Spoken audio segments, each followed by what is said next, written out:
بسم الله الرحمن الرحيم اللهم صل على سيدنا محمد على سيدنا محمد كما صليت على سيدنا إبراهيم وعلى سيدنا إبراهيم وبارك على سيدنا محمد وعلى سيدنا محمد كما باركت على سيدنا إبراهيم وعلى آل سيدنا إبراهيم إنك حميد مجيد.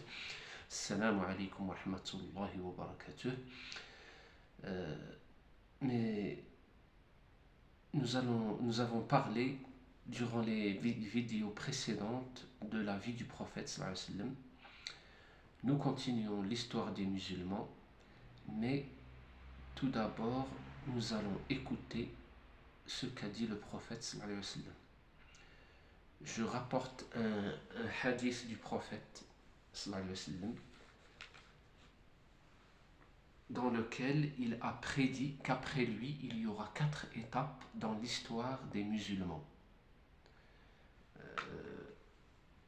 Ce qui veut dire que l'histoire des musulmans connaît 5 étapes. L'étape de la vie du prophète et les 4 autres étapes que le prophète sallallahu alayhi wa sallam a prédit. Alors écoutons ce que le prophète sallallahu alayhi wa sallam a dit.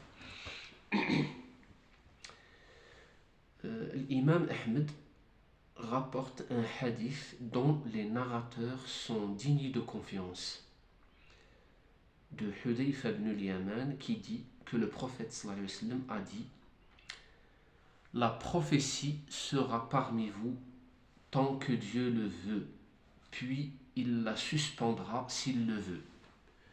Puis ce sera le califat suivant le modèle de la prophétie, qui sera tant que Dieu le veut, puis il la suspendra s'il le veut. Puis ce sera une monarchie subsistante, qui sera tant que Dieu le veut, puis il la suspendra s'il le veut. Puis ce sera une monarchie totalitaire, qui sera tant que Dieu le veut, puis il la suspendra s'il le veut. Puis ce sera le califat suivant le modèle de la prophétie, puis il s'est tu. C'est là le hadith du prophète sallallahu alayhi wa sallam. Alors nous allons essayer de parler de ces étapes-là de l'histoire des musulmans selon l'analyse du prophète sallallahu alayhi wa sallam, si on puisse dire. Alors, le prophète sallallahu alayhi wa sallam parle de 5 étapes dans l'histoire des musulmans. La première, c'est celle de la prophétie. Le prophète est présent parmi les musulmans. Ensuite, la deuxième, le califat, suivant le modèle de la prophétie. Ensuite, la monarchie subsistante. Ensuite, les monarchies totalitaires. Ensuite, le califat suivant le modèle de la prophétie.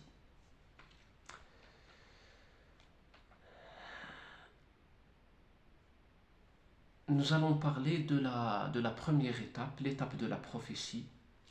Bien sûr, nous en avons déjà parlé, mais aujourd'hui on va en parler d'une autre façon.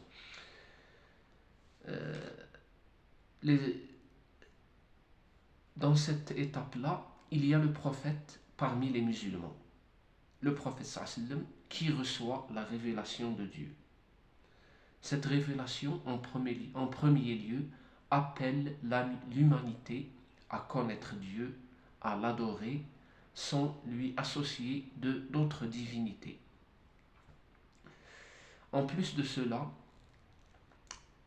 la révélation, le Coran, comporte aussi la charia, ou la loi qui réglemente les relations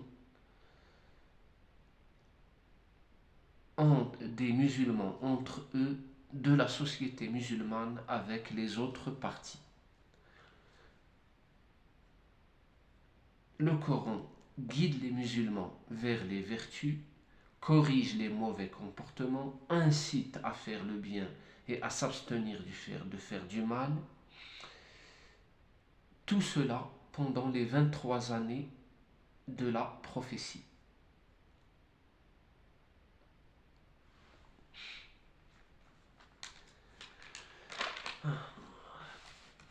le prophète sallallahu alayhi wa sallam était présent parmi les musulmans. Ceux-ci, ils s'efforçaient à appliquer les directives coraniques, les enseignements coraniques et du prophète sallallahu alayhi wa sallam dans tous les domaines de leur vie. Le prophète sallallahu alayhi wa sallam, recevant la révélation de Dieu, était le guide que tous les musulmans aimaient et suivaient avec dévouement.